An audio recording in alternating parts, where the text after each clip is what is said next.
what should most people do if they are feeling frustrated with someone that they feel, well, for instance, the 80% of your problems come from 20% of people. In this case, where I guess we're saying, 90% of problems come from these 10% of people. But really, it behooves us all to try and figure out how best to interact with others. And so you've spelled out a number of ways that we can do that today. Yeah. If you were to kind of highlight, I never want to pressure, but highlight, one or two things to just keep in mind as one moves through the world. The web tool seems especially effective. Yeah. Is there anything else that you recommend that we just hold in mind as we navigate forward? Because it's quite a landscape out there. Yeah. Several things, and I can be brief with each of them.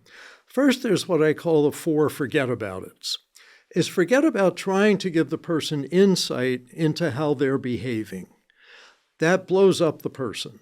Just like I said, don't blame them for you ending the relationship. So just forget about giving them insight. Instead, talk about what we can do now.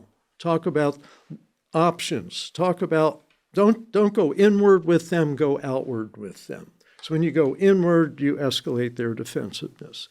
So don't try to give them insight into themselves. And a lot of people say, how can I make him see that what he's doing is so wrong? Or how can I make her understand that she's creating the problem we're trying to solve? Just forget about that. Talk about, okay, here's what our options are. Let's talk about what to do. Second is, don't emphasize the past. And people argue forever with high conflict people about the past, and you never resolve the past with a high conflict person. And I'll tell you in a minute why that may be. Focus on what to do now and the future. Future focus, not past focus. Maybe you need some information to understand a problem, but then emphasize the future. The third is don't focus on emotions. And especially don't yell at them, don't burst into tears, don't tell them how frustrating they are, all of that. And this is what I'm going to tell you now is a theory that I hope someone figures out. And that is people with personality disorders and high conflict personalities don't seem to go through the 5 stages of the grieving and healing process. Denial, anger, bargaining, depression, sadness, and acceptance. They seem to get stuck at denial and anger. So what happens is they don't resolve things. They don't, quotes, get over things. They don't get over the divorce. They don't get over the job loss. They don't get over having to sell their house because they couldn't pay the mortgage. They don't experience the normal human healing and grieving process. So they're stuck. And so a lot of situations with them turn to anger. They're angry, but they're not resolved.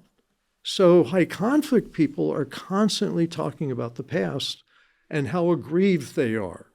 They shouldn't have done that to me. I was right to have done this. And people start noting, when I say that, like students in my class, oh yeah, that's what I see. They keep repeating themselves. And they go to as many people as they can and tell the story. I believe they're trying to grieve and heal, but they don't have the mechanism. And I don't know exactly why. So I'm hoping someday neuroscience will figure out what connection is missing and can we give people that so that they can grieve and heal. Well, what that means is if you focus on emotions, you're focusing on an area that's unresolved and has a lot of hurt. And so if you say, well, how do you feel about that? They almost always say, I feel terrible. I suggest not saying, how you doing today?